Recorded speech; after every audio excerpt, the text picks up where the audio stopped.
Olá, pessoal. Hoje vamos ter uma aula interessante sobre o assunto de Sukkot, o tempo de nossa alegria. Em todos os Hagim, existe um lugar especial para Sukkot, cuja essência dessa festa é a alegria. O que é então de especial em Sukkot, onde a alegria é mais proeminente? Em Sukkot, deixamos nossa casa protegida para uma moradia temporária, a Sukkah. Enquanto a pessoa morar sob o telhado de sua casa, ela vive com a sensação de que ele pode se proteger dos estragos da natureza e da angústia do tempo. Quando ele sai para Açúcar, que é uma moradia temporária, ele se coloca sob a proteção divina. Nisso, demonstramos a crença de que, no decorrer de nossas vidas, todos estão sob a supervisão direta do Criador. Sukkot é chamado o tempo de nossa alegria. A Torá, especificamente, ordena que devemos estar felizes nesse feriado. Devemos incutir alegria em todos os nossos corações e de todos aqueles que nos rodeiam. Você será feliz em sua festa. Você, seu filho, sua filha, seu servo, sua serva, o Levi, o convertido, o órfão e a viúva que estão em seus portões. Isso consta em Devarim, capítulo 16, versículo 14. Enquanto lhe parecer que seu destino está em sua mão, não terás alegria de vida, porque estarás contente, constantemente preocupado com o futuro. Por outro lado, uma pessoa que acredita em Deus, que é o mestre da criação, e que navega pelo caminho de cada uma de suas criaturas, com supervisão pessoal, a alegria é ilimitada. Portanto, Sukkot é o momento de celebrar a alegria geral que envolve todos os judeus. A estadia no deserto durou 40 anos. Os comentaristas do Talmud divergem se as Sukkot nas quais estava o povo de Israel serão nuvens de honra, Ananea Kavod, ou serão realmente cabanas que protegiam o povo das influências negativas do deserto. O sentar de hoje na Sukkah é um lembrete desse assunto. Como a Torá diz, para que vossas gerações saibam que em Sukkot coloquei os filhos de Israel quando os tirei do Egito, conforme consta em Vaikra, capítulo 23, versículo 34. O fato de que a Sukkah deve ficar sem um teto fixo e o Shar, o telhado da Sukkah, é nada mais do que restos de palha e de folhas, indica que Hashem nos está protegendo em sua Sukkah. A Sukkah vem nos educar sobre a soberania dele e também vem nos educar e sentir a fé nele, pois Deus esconderá a mim da sua Sukkah no dia do mal e me esconderá no esconderijo de sua tenda, conforme consta em Teilim, capítulo 25, versículo 27, versículo 5, que Deus sempre protege o povo de Israel. A obrigação de subir para Jerusalém e celebrar Sukkot deve gravar em nossos corações o conhecimento de que todo o sucesso e a bênção divina e que toda a prosperidade é resultado da salvação de Hashem. Em Jerusalém, no Beit HaMikdash, insere no participante dessa festa o reconhecimento necessário. Mesmo aqueles que não podem subir a Jerusalém sabem que a própria obrigação de estar em um lugar que Deus escolheu indica que as graças e as bênçãos são determinadas a ele, e não a autocapacidade de um dos seres humanos. A festa de Sukkot é também chamada Festa da Colheita, Hag HaAsif, porque eles terminam de colher as uvas nos enxertos e colocam vinhos na garrafa. Alguns afirmam que se destina a recolher a palha que é deixada seca no campo e que sua coleta deve acontecer em Sukkot. Durante o festival da colheita, o campo está cheio de grãos, a adega está cheia de vinho e os celeiros são cheios de frutas. A visão da prosperidade e do sucesso econômico traz grande alegria e o mandamento, e alegre-se em suas festas, e seja somente feliz, como consta em Devarim, capítulo 16, versículos de 13 a 15, é consistente com o sentimento natural. Uma semana de separação dos confortos domésticos. Teremos uma visão saudável sobre nossos pertences deixados em casa. Todo cidadão de Israel habitará no Sukkot, como Kosher Vaikra 23:32, para que não se sinta como cidadão permanente e morador fixo, mas saiba que seu lugar é igual ao de um estrangeiro, cuja moradia é temporária. Por uma semana, o homem vê, através das rachaduras do Srar, o céu, sente como está protegendo sua vida. Ao fazê-lo, ele se coloca automaticamente sobre a proteção de Hashem. A pessoa que acredita que Deus controla e guia o caminho de cada uma de suas criaturas, sob supervisão pessoal, é livre de preocupação. Seu coração enche com confiança e alegria. Dessa forma, a Sukkah transforma os processos humanos destrutivos em mais moderados, restaurando o equilíbrio para o coração individual e a consciência da sociedade, para a alegria de coração e felicidade de vida. A abundância da lavoura pode ser motivo de distância, mas também pode ser um motivo de aproximação. Quando uma pessoa agradece a Deus, que lhe dá o poder e fortuna, ele se aproxima dele. Esse é o caminho para a alegria da segurança e do compartilhamento, a alegria da fraternidade e perfeição. A separação entre as pessoas e a busca de conquistas são os grandes ladrões da alegria. Essa é a triste história da humanidade. A perseguição ao dinheiro causou ódio entre as pessoas e as guerras entre os povos. Foi ela que aniquilou cada grama de felicidade e alegria na face da humanidade, colocando ganchos materiais no topo da lista das propriedades. São perseguições materiais que não permitem aproveitar o que já foi alcançado, já que nosso amigo mais próximo conseguiu algo maior.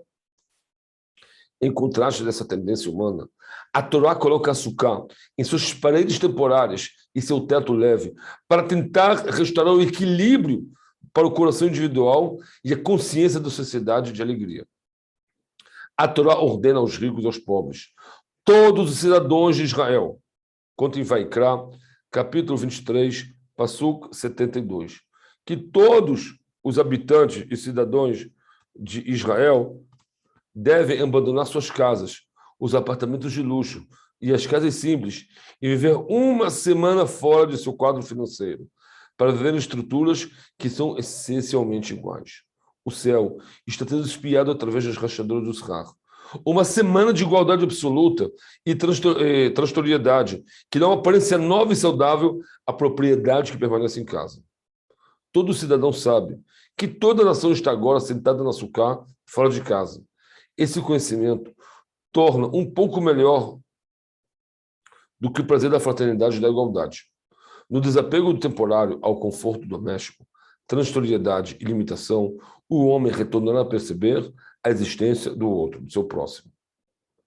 Quando o povo de Israel pecou no bezerro de ouro, as nuvens da glória que lhes foram dadas pela primeira vez quando saíram do Egito foram retiradas deles. E voltaram apenas quando o povo começou a construir o tabernáculo, o Mishkan, no dia 15 de Tishrei. Moshe desceu do Monte Sinai e no Yom Kippur, e no dia seguinte, ordenou sobre a construção do tabernáculo. Isso foi no dia 11 de Tishrei, está escrito. E o povo lhe trouxe doações na parte da manhã. Isso foi durante 2 dias, o 12º e o 13º de Tishrei. No 14º de Tishrei, todos os sábios determinados à construção do tabernáculo pegaram o ouro de Moshe e no dia 15 começaram a construir o tabernáculo. Nesse dia, as nuvens da glória já haviam retornado. Já que nesses dias a alegria de ter a generosidade para a doação do tabernáculo chegou ao auge e foi considerada uma alegria de verdade que emana a essência interior da alma, uma alegria profunda, essa época ficou marcada durante todas as gerações como época de alegria. A Sukkah simboliza a reunião sob as asas da presença divina e expressa a condição daqueles que se afastam do seu lugar natural e retornam ao seu ninho. Todos os membros do povo de Israel são reis. Mesmo o filho de um rei é muitas vezes derivado do seu palácio, do seu pai, por causa de um comportamento inadequado por sua parte. É uma grande alegria quando é concedido um perdão E ele tem direito a vir e viver novamente no Palácio do Rei. Essa data foi estabelecida originalmente no início da construção do tabernáculo. O objetivo dessa reconstrução é: faça-me um santuário e habitarei no meio deles. Ou seja, o descanso da presença divina nos corações do povo de Israel. No pecado do bezerro de ouro, o povo de Israel se afastou de Hashem. Porém, após Yom Kippur, voltaram para a presença divina. E por esse motivo foi afirmada a mitzvah de Sukkah. Hoje em dia, existem duas mitzvot especiais na festa de Sukkot. Estar sentado na Sukkah e levando os Arbat Aminim, 4 espécies. Na época do Beit HaMikdash em Yerushalayim, em Sukkot havia outra mitzvah, derramamento de água, Simcha Beit HaShoevah. Essa mitzvah foi celebrada com grande alegria pelos moradores de Yerushalayim e as dezenas de milhares de peregrinos. O que significa esse derramamento de água?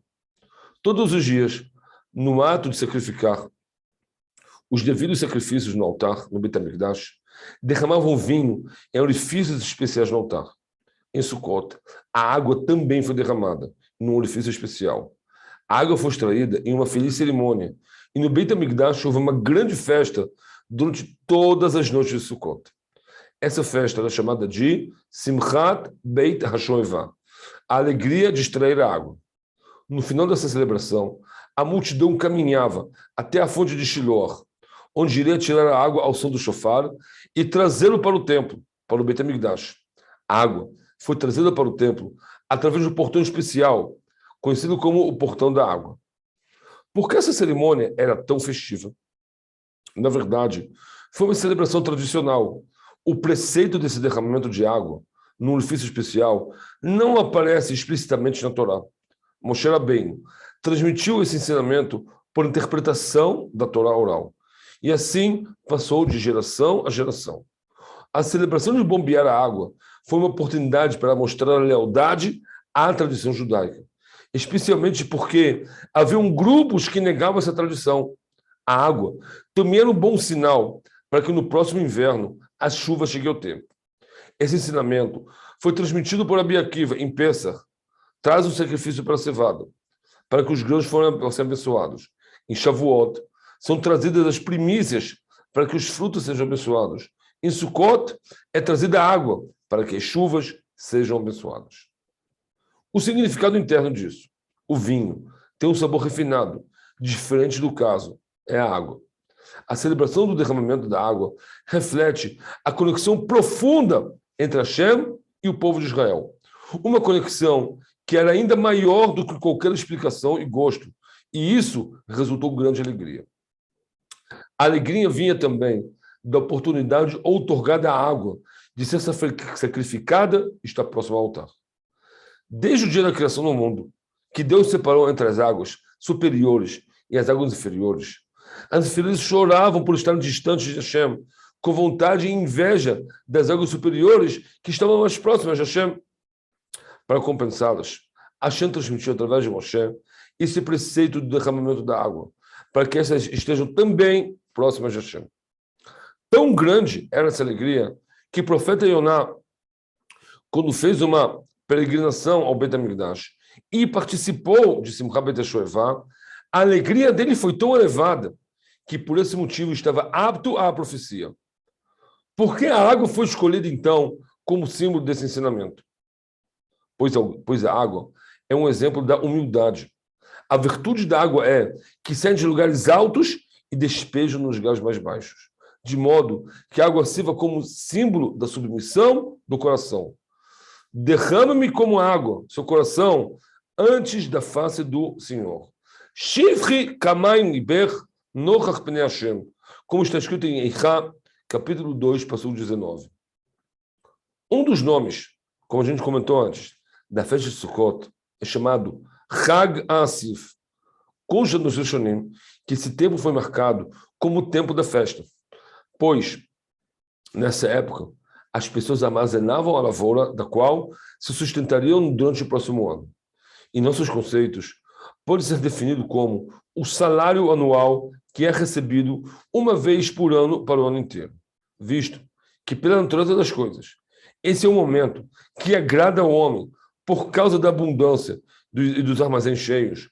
A Torá determinou que seria um feriado para Deus. A Torá se preocupou que todo o povo de Israel não esquecesse de Deus e que não se tornem totalmente materialistas, conforme consta na Torá. E chamei Lechá, Pentishkar Hashem Elokecha, cuide-te, para que não esqueça teu Deus, como consta no Dvarim, capítulo 6, versículo 12. Portanto, todos os anos, ao chegar a época da colheita, quando chega toda a abundância, diz a Torá, pegue sua colheita, entre com ela dentro da sucá, para que possamos gravar em nossas mentes quem nos concedeu toda essa abundância. Quando falamos hoje em dia sobre tal colheita, não queremos dizer a simplicidade das coisas. Não há muitos agricultores entre nós e não estamos ocupados colhendo os grãos dos campos. Em nosso tempo, isso tem significado diferente. Nossa colheita e nossa lavoura, nossos filhos e filhas, netos e toda a abundância que Deus nos concede. Hazal nos ensinam outra explicação sobre a colheita. A explicação e o amor de Yom Kippur. Deus acaba de nos tornar e purificar nossas almas. Ele nos criou seres em Rosh Hashanah e nos lavou da impureza dos nossos pecados em Yom Kippur. Se tivéssemos olhos para ver a comparação entre antes e depois de Yom Kippur, teríamos sido capazes de reconhecer e agradecer pela imensa graça divina. Todos devem olhar para a sua colheita e agradecer a Ele 7 dias diante de Deus com alegria e satisfação. Nossa colheita inclui todas as coisas simples que todos sabemos, mas até hoje não pensamos muito sobre elas. Você sabe quantas batidas no coração existem no dia? A maioria das pessoas não sabe, mas todos os dias 115 mil batidas. Com isso, quantos são por mês? 3.450.000. E quantos por ano? 41.400.000. Conjunto Teilim. Kol aneshama tehalel ka. Toda a alma louvará a Deus. Dizem Hazal que sobre cada respiração devemos agradecer a Deus. Quanto tempo levará para dizer dezenas de milhões de vezes obrigado? E apenas sobre um ano. E nós temos somente um ano. E os membros de nossa família, caso tentemos fazer uma conta, nos Estados Unidos, fazer transplante de coração por $1 milhão. Qual seria o valor de um coração original? Quantos anos seus pulmões funcionam? Essa é uma máquina que funciona dia após dia e nunca teve greve. Maravilha das maravilhas. Certa vez, conversei com uma pessoa que tinha um pequeno problema de saúde. Só para vê-lo subir 3 degraus, era um livro inteiro de moral. E nós, sobe e desce, sem nenhum problema. Os pulmões funcionam bem. Como estão seus rins? Já ouviu falar de diálise?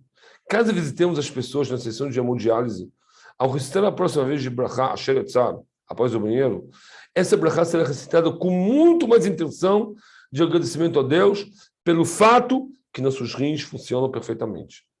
Como está nosso intestino? Está tudo bem? E o fígado? Vesícula biliar, o pâncreas? Na verdade, não somos médicos, mas sabemos que é uma maravilha milagrosa. Será que existe uma máquina no mundo, por mais sofisticado que seja, capaz de trabalhar 24 horas por dia, durante anos, sem quebrar? Certa vez, um rabino descreveu do seguinte modo a Brachá de Asher Etzar, após o banheiro. Imagine que o maior professor do mundo está fazendo uma cirurgia realmente complicada, de graça, sem hospitalização, sem anestesia, sem dor e sem tempo de cura. Isso é possível? Bem, nenhum detalhe desses pode ser. O que os grandes professores sabem como fazer melhor é lavar o dinheiro e muito dinheiro. Mesmo antes de conhecê-lo, você deve organizar o procedimento financeiro criado. Sem anestesia e dores. Isso é um paradoxo. Alguém está pronto para receber atendimento odontológico sem nenhuma anestesia? Não é cirurgia, apenas o atendimento odontológico. Afinal, as dores são terríveis e insuportáveis.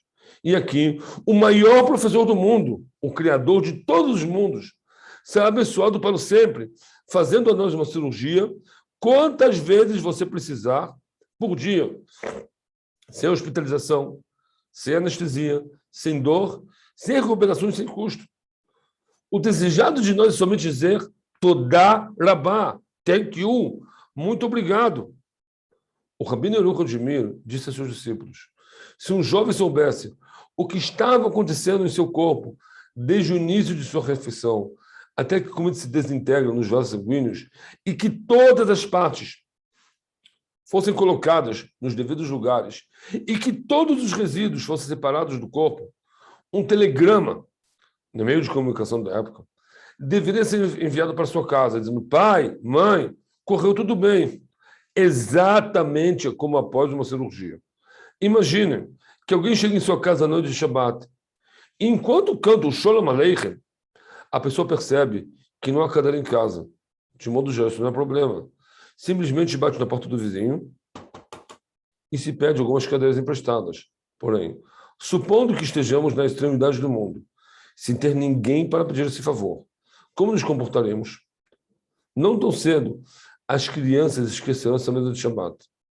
Alguma vez nos ocorreu na vida agradecer a Deus por haver cadeira em casa e toda a família poder sentar-se à mesa?